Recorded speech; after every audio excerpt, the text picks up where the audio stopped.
নবীরে গালি দেয়। নাউজুবিল্লাহ বলবেন না? আমার নবীরে গালি দেয়। এখান থেকে আমি বলতে চাই, আমার নবী হলো আমাদের জান। কথা বলেন ঠিক কিনা?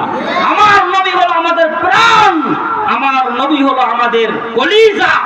আর আমাদের প্রাণকে নিয়ে, আমাদের জানকে নিয়ে কোন নাস্তিক কেউ যদি গালি দেয়, আমাদের ঈমান থাকতে, আমাদের শরীরে এক ফোঁটা রক্ত থাকতে কেউ আমার নবীরে গালি দিবে, আমরা বসে থাকতে পারি না। কথা বলেন ঠিক কিনা? ওই নাস্তিকরে যেখানেই পাবো তার কল্লা কল্লার জায়গায় থাকবে না, কল্লা আলাদা করে দিতে হবে। কথা বলেন ঠিক কিনা?